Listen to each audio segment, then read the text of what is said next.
বান্দারে যদি গুনাহ করে ফেলো আমার রহমত থেকে মুখ ফিরিয়ে তুমি চলে যাইও না। বান্দা, আকাশ পরিমাণ যদি গুনাহ করো, পাতাল পরিমাণ যদি গুনাহ করো, সাগরের পানি পরিমাণ যদি গুনাহ করো, পাহাড় তুলনায় যদি তুমি গুনাহ করো, আমার দরবার থেকে তুমি নিরাশ হইও না। বান্দা, আমি তোমাকে একটি রাস্তা পাঠাই দিচ্ছি, একটি পথ তোমাকে আমি দেখাই দিচ্ছি। সেই পথটি কোন পথ তোমরা জানো? ওয়ালাউ আন্নাহুম ইয যালামু আনফুসাহুম জাউকা।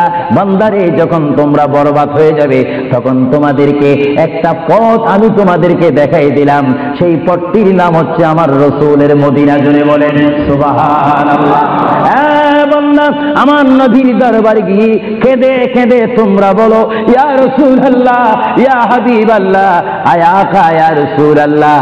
আল্লাহ কোরআনে বলেছে, ওয়ালাউ আন্নাহুম ইয যালামু আনফুসাহুম জাউকা ফাস্তাগফিরুল্লাহ ওয়াস্তাগফার লাহুমুর রাসূল। আল্লাহ বলেছে, হে বান্দা, তোমরা ডানে না গিয়ে, বামে না গিয়ে, পিছে না গিয়ে তোমরা সরাসরি আমার নবীর কদমে চলে যাও। আমার নবীর কদমে গিয়ে আমি আল্লাহর দরবারে তোমরা তওবা করো। তওবা করতে করতে তোমাদের চোখের পানি যখন বাইর হয়ে যাবে, আর ওই মুহূর্তে যদি আমার বন্ধু যদি তোমাদের জন্য আমার দরবারে সুপারিশ করে, আমি আল্লাহ তোমাদেরকে ওয়াদা দিয়ে দিলাম, গ্যারান্টি দিয়ে দিলাম, আমার রাসূল যদি তোমাদের জন্য আমার দরবারে সুপারিশ করে, সঙ্গে সঙ্গে বান্দা তোমার অতীতের জীবনের কবিরা সগীরা গুনাহ মাফ করে দিব। জোরে বলেন সুবহানাল্লাহ। আরো জোরে বলেন। আমার আপনার গুনাহ মাফ করার জন্য রাসূলুল্লাহর দরবারে যাওয়ার দরকার আছে কিনা? চিৎকার জীবন আছে কিনা? এটা কোরআনের অপব্যাখ্যা নয়, কোরআন শরীফের আয়াত। ওয়ালাউ আন্নাহুম ইয যালামু আনফুসাহুম জাউকা। যারা তাফসীর পড়েছেন, তাফসীর জালালাইন পড়েছেন, টাইটেল পড়েছেন, বুখারী পড়েছেন, মুসলিম পড়েছেন, ইবনে মাজাহ পড়েছেন, সিয়া সিত্তা পড়েছেন, হাদিস পড়েছেন, ইজমা পড়েছেন, কিয়াস মেনেছেন, উসুল মেনেছেন, বালাগাত মেনেছেন, মুনতিক মেনেছেন, শরীয়ত বুঝেছেন, তরিকত বুঝেছেন, হাকিকত বুঝেছেন, ইলমে লুদুনি পেয়েছেন, ইলমে তাসাউফ মেনেছেন, তারা অবশ্যই স্বীকার করবে মানুষের একমাত্র মুক্তির স্থান, পরিত্রাণের স্থান, আসলের স্থান, নাজাতের স্থান, আল্লাহ পাওয়ার স্থান মুহাম্মদুর রাসূলুল্লাহ কদম মুবারক। চিৎকার দিয়ে বলেন সুবহানাল্লাহ।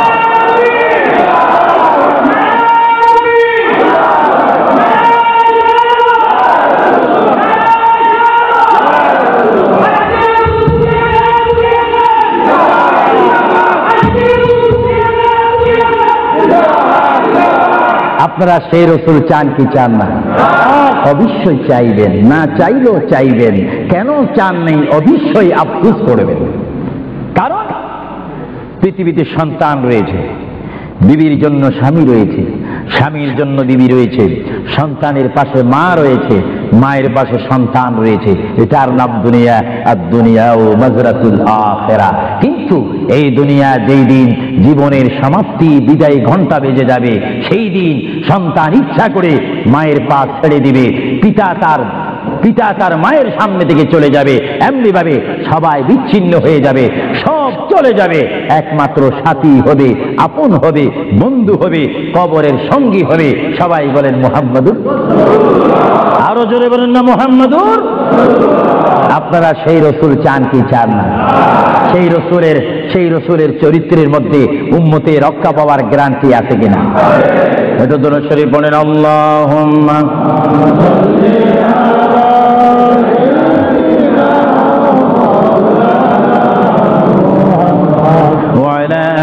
সাইয়্যিদিনা।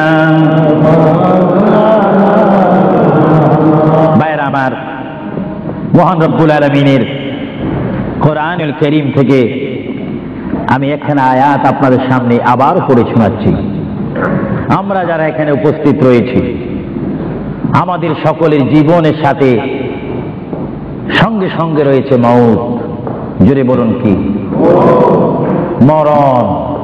মরণ মানে নড়াচড়া নাই, কথা নাই, শক্তি দেখাইবার ক্ষমতা নাই, চিৎকার দেওয়ার কোনো আওয়াজ নাই।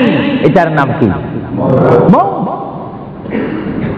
আমার আপনার এই বডি থেকে, দেহ থেকে, শরীর থেকে, জিসিম থেকে প্রাণ পাখি চলে যাবে। রূহ,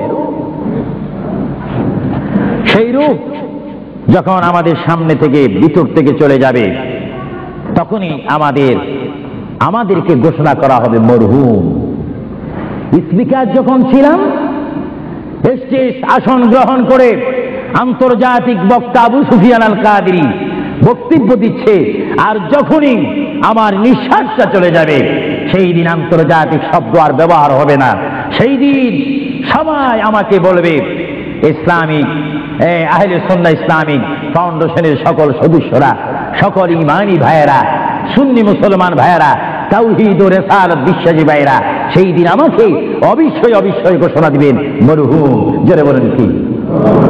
কিছুক্ষণ আগে আমি ছিলাম সাহেব, কিছুক্ষণ আগে ছিলাম আমি মাওলানা, কিছুক্ষণ আগে ছিলাম আল্লামা, কিছুক্ষণ আগে ছিলাম বিশ্বনন্দিত, কিছুক্ষণ আগে ছিলাম বিশ্ব মুফাসসির, আর এখন হয়ে গেলাম কি? মরহুম। অর্থাৎ এখন কি নাই? জীবন নাই, রূহ নাই, প্রাণ নাই। জোরে বলেন কি নাই? আমাদের সকলের বর্তমান এই মুহূর্তে আমার মা বোন বলেন, আমার ছোট ভাইয়েরা বলেন, বাবারা বলেন, আমার জ্ঞানী গুণী ভাইয়েরা বলেন, আমাদের মধ্যে প্রাণ আছে কিনা? এই প্রাণটা কি আপনার হুকুমের মধ্যে নাকি? আপনি জানেন চেয়ারে বসেছেন, আপনি জানেন যে মুহূর্তের মধ্যে আপনি কয়েকবার মৃত্যুবরণ করতেছেন। একটি নিঃশ্বাস যদি চলে যায়, বাইর হয়ে যায়, আরেকটি নিঃশ্বাস নেওয়ার ক্ষমতা নেই। যে তুই নিঃশ্বাস প্রতি মুহূর্তে, প্রতি সেকেন্ডে যিনি আমাদের মধ্যে নিঃশ্বাস দিচ্ছেন এবং বাহির হচ্ছে, আসতেছে এবং যাচ্ছে, এই নিঃশ্বাস হুকুম মানতেছে কার? আরো জোরে বলুন কার?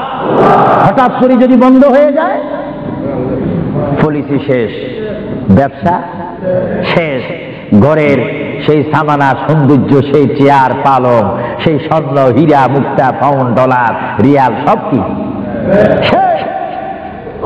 এসেছেন আপনি, এখান থেকে আপনার বেডে আর যদি মৃত্যু হন, আর ঘরে আপনাকে ঢুকাবে না। 2,000 পাউন্ড দিয়ে ঘর খরিদ করেছেন, সেই ঘরে আপনার স্থান নেই। আপনাকে মরহুম বলে, মৃত্যু বলে আপনাকে ঘোষণা দেওয়া হবে, এই ঘরে তার স্থান নাই। তার এমন একটি স্থান যেখানে পৃথিবীর আলো নাই, বাতাস নেই, চেরাক নাই, লাইট নেই, সাথী নেই, সঙ্গী নেই, পাড়াপড়শি নেই, সমাজের কেহ নেই, রাষ্ট্রের কেহ নেই, বন্ধুত্ব কেহ নেই। এমন একটি জায়গায় তাকে পৌঁছে দেওয়া হোক, যেই জায়গার নাম বলা হয় আলমে বারজুখ। ওই যোগের প্রথম গাঠির নাম 3.5 হাত গড় হবে, সেই গড়টির নাম হবে কবর। চিৎকার দিয়ে বলুন সুবহানাল্লাহ। আরো জোরে বলুন না সুবহানাল্লাহ। সেই কবরে আমাদের যাওয়া প্রোগ্রাম আছে কিনা? এই জন্য আমার বিষয় হচ্ছে কবর ও হাসর। কবর কি? কবরে আপনাকে যেতে হবে। সেই কবর কি? যার ডানে হবে মাটি, বামে মাটি, পিছে মাটি, সামনে মাটি, উপরে মাটি, চতুর্দিক ষষ্ঠ দিক আপনার মাটি থাকবে। সেই জায়গার নাম হবে কবর। আল্লাহ রাব্বুল আলামিন এই জন্য কোরআন শরীফের মধ্যে বলেন, পৃথিবীর মানুষ, যেমনি ভাবে আমি তোমাদেরকে পাঠাইলাম আমার ইবাদত করার জন্য, তেমনি ভাবে আমি তোমাদেরকে কোরআনুল কারীমে আবার হুকুম দিলাম। আমার ভাইরা বলুন বিসমিল্লাহির রাহমানির রাহিম, ওয়ালা তামুতুন্না ইল্লা ওয়া আনতুম মুসলিমুন। জোরে বলেন সুবহানাল্লাহ। আমার আল্লাহ বলেন, আমার বান্দার মধ্যে নারী হোক আর পুরুষ হোক, পুরুষ হোক আর মহিলা হোক, উভয় জাতি থেকে আমি বললাম, তোমরা ততক্ষণ পর্যন্ত মৃত্যুবরণ করো না, ততক্ষণ পর্যন্ত তোমরা মরো না, যতক্ষণ পর্যন্ত তোমরা নিজকে নিজে মুসলমান প্রতিষ্ঠিত করতে না পারবে, যতক্ষণ পর্যন্ত তোমরা মুসলমান না হবে, ততক্ষণ পর্যন্ত তোমরা মরো না। মুসলমান কাকে বলে? যারা 5 ওয়াক্ত নামাজ পড়ে। মুসলমান কাকে বলে? যারা 30টি রমজানের রোজা রাখে। মুসলমান কাকে বলে? যারা 30টি তারাবির নামাজ আদায় করে। মুসলমান কাকে বলে? যারা সবে কদর মানে, সবে বরাত মানে, সবে মেরাজ মানে। মুসলমান কাকে বলে? যারা মক্কায় গিয়ে হজ করে। মুসলমান কাকে বলে? যারা মদিনাতুল মুনাওয়ারা গিয়ে রাসূলুল্লাহর জিয়ারত করে। মুসলমান কাকে বলে? যারা কোরআন শরীফ তেলাওয়াত করে। মুসলমান কাকে বলে? যারা বড়কে শ্রদ্ধা করে, যারা ছোটকে আদর করে। মুসলমান কাকে বলে? যারা মায়ের খেদমত পালন করে, বাবাকে শ্রদ্ধা করে, মা বাবার হক পালন করে। মুসলমান কাকে বলে? যারা আল্লাহ এবং তার প্রিয় নবীকে মানার মতো মানতে পেরেছে, তাদেরকে মুসলমান বলা হয়। জোরে বলেন সুবহানাল্লাহ, আরো জোরে বলেন। আমরা শুধু নামে মুসলমান থাকতে চাই না কাজে মুসলমান হতে চাই? আমরা কি নাম চাই না কাজ চাই? আরো জোরে বলেন, কি চাই? আমরা কি দরজার বাহিরে ভাত ভাত করতে চাই না ভাত খেতে চাই? কেউ যদি বিবিকে ডাক দে, ভাত, আপনি কোথায়? দরজার বাহিরে। কিয়ামত পর্যন্ত বাদ যাবে না, বাতের অবস্থা আসতে হবে। নামে মুসলমান নয়, কাজে মুসলমান হওয়া উচিত। আল্লাহ বলেন, বান্দা শুধু তোমরা মুসলমান না হই তোমরা মরো না, মিথ্যা কথা বলো না, পরের হক নষ্ট করো না, আমার রসুলের শানে তোমরা বেয়াদবি করো না। আমার রসুলকে যারা ভালোবাসে তারা হচ্ছে ইমানদার। জোরে বলেন সুবহানাল্লাহ। ভাইরা আমার, আমরা যখন বিমারে পড়ি, আমরা মধু খাই। জোরে বলেন, কি খাই? আপনি কি মধু চিনেন? এই দেশে কি বলে? মাশাআল্লাহ, সবাই সবকিছু জানেন। মধু তিতা না মিঠা? আওয়াজ বুঝে যায়, কিছু কিছু তিতা। তো গালবরা যদি জ্বর থাকে তাহলে তিতা অনুভব হয়। যদি কেউ মধুকে বলে তিতা, তাহলে মনে করতে হবে তার বডির মধ্যে ডিস্টার্ব আছে, সে নিজে তিতা। কেউ যদি বলে ইসলাম ভালো না, মনে করতে হবে সে নিজেই ভালো না। ইসলাম পরিপূর্ণ ঠিক।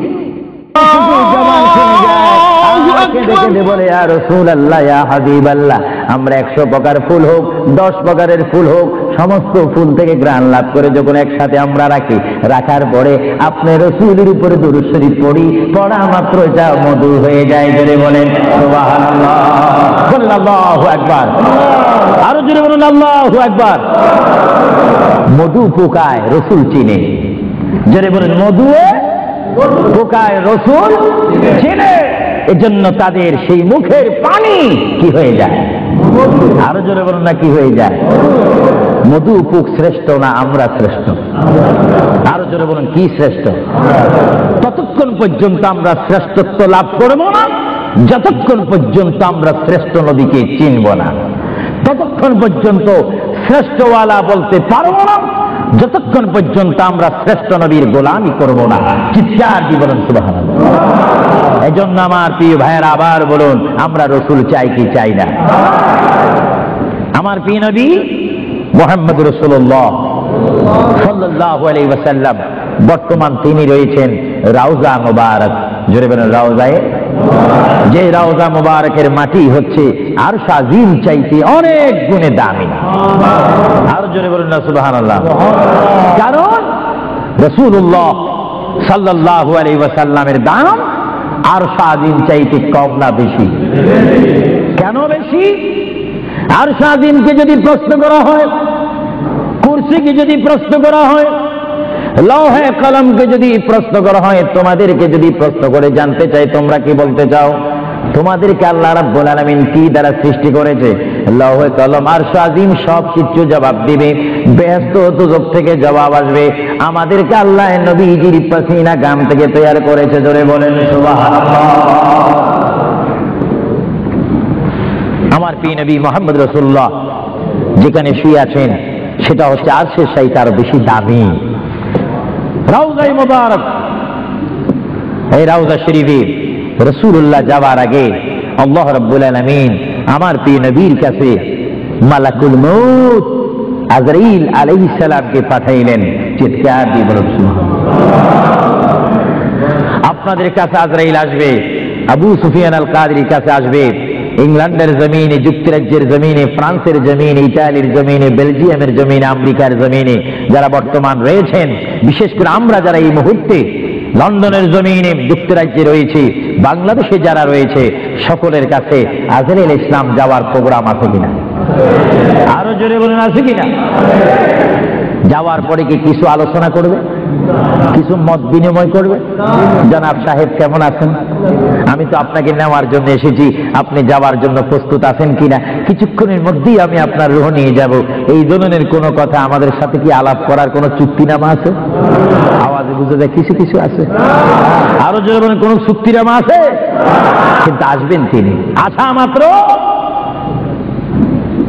প্রাণটা নিয়ে যাবে। আল্লাহর প্যার নবী, তিনি কেমন নবী? আল্লাহর নবী, তিনি মৃত্যুবরণ করেছেন, কিছুক্ষণের জন্য তিনি মৃত্যুবরণ করেছেন। আল্লাহর নবীর ওফাত হয়েছে, তিনি কিছুক্ষণের জন্য আল্লাহর নবীর ওফাত শরীফ হয়েছে। ভাইরা আমার শুনুন, আল্লাহর প্যারা নবীর দরবারে আল্লাহ রাব্বুল আলামিন আজরাইলকে পাঠাইলেন, হে আজরাইল, আমার বন্ধু নবীজির কাছে তুমি চলে যাও। আমার বন্ধুর কাছে যাবে তুমি মানুষের সূরতে। সুবহানাল্লাহ বলেন। আরো জোরে বলেন, কিসের সূরতে? আপনারা বলেন, আজরাইল কি মানুষ না ফেরেশতা? আরো জোরে বলেন, কি? এখন মানুষের সূরত ধরার কারণে কি সব সময় মানুষ বলবেন নাকি? মানুষ বলা যাবে না। আল্লাহ বলে, আজরাইল, মালাকুল মাউত, আমার বন্ধুর কাছে তুমি চলে যাও। এমন বন্ধুর কাছে আমি তোমাকে পাঠাচ্ছি যে বন্ধুকে আমি তৈরি না করলে লাউলা কালামা খালাকুতুল আফলাক। আজরাইল, তোমার জানা উচিত যেই বন্ধুকে আমি সৃষ্টি না করলে তুমি আজরাইলকে, জিবরাইলকে, মিকাইলকে, ইসরাফিলকে, আসমানি ফেরেশতা, জমিনি ফেরেশতাদেরকে আটকানা ব্যস্ত সাতখানা দুজক আমি সৃষ্টি করতাম না, সামা তৈরি করতাম না, আসমান তৈরি করতাম না, আর জমিন তৈরি করতাম না, ফুলসরাত বানাইতাম না যে নবীকে আমি সৃষ্টি না করলে। এমন একজন নবীর কাছে আমি তোমাকে পাঠাচ্ছি, তুমি সুন্দর করে আদর সহকারে আমার বন্ধুর কাছে চলে যাও এবং যাওয়া মাত্র তুমি তোমার সালাম আমার বন্ধুর কাছে রাখবে এবং আমি আল্লাহর সালাম তো পৌঁছাই দিলে। জোরে বলেন সুবহানাল্লাহ, বলেন আল্লাহু আকবার। নবীকে সালাম দিচ্ছেন কে? আরো জোরে বলুন না, কে? আল্লাহ যদি দিতে পারেন বন্ধুর সালাম বন্ধুকে, আমরা সেই নবীকে সালাম দিতে চাই কি চাই না?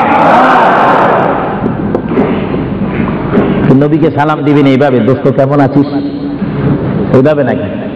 আদব সহকারে, আদব সহকারে সালাম দিতে হবে।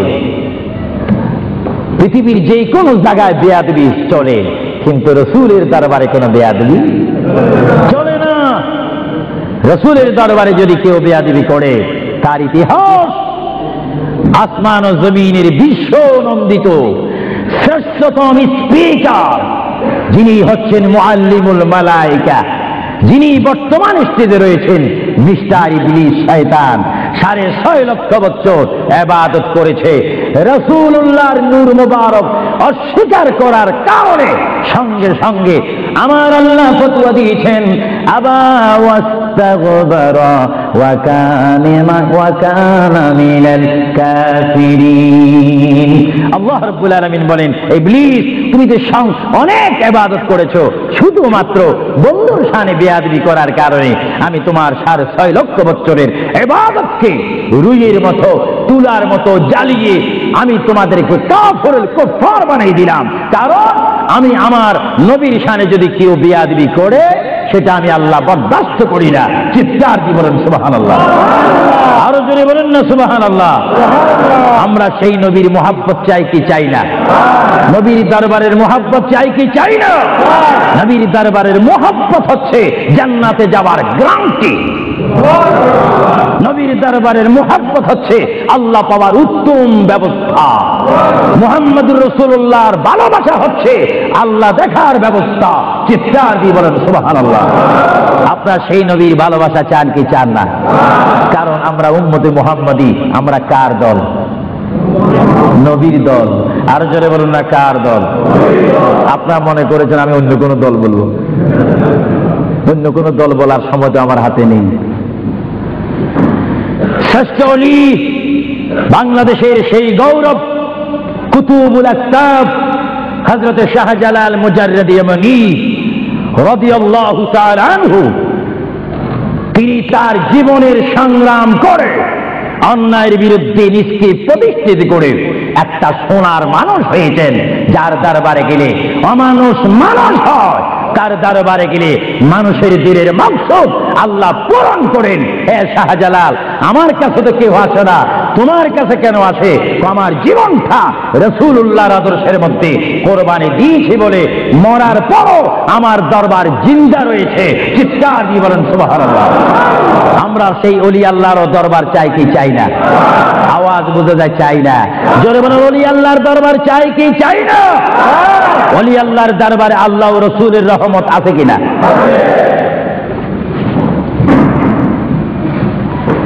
কি বলতেছিলাম ভাইয়েরা আমার? আল্লাহর প্রিয় নবী, দু জাহানের বাদশা নবী মুহাম্মদুর রাসূলুল্লাহর দরবারে আজরাইল আলাইহিস সালাম আসলেন। এবার আজরাইল এসে সালাম দিচ্ছে। আমার ভাইয়েরা বলুন, আসসালাতু ওয়াসসালামু আলাইকা ইয়া রাসূলুল্লাহ। সবাই জোরে বলেন মুহাব্বতে। ফেরেশতারা ক্যাসেট করতেছে, এই সালামের আওয়াজ অবশ্যই নিজ কানে হাসরের ময়দানে শুনতে পারবেন। চিৎকার দিয়ে বলেন সুবহানাল্লাহ।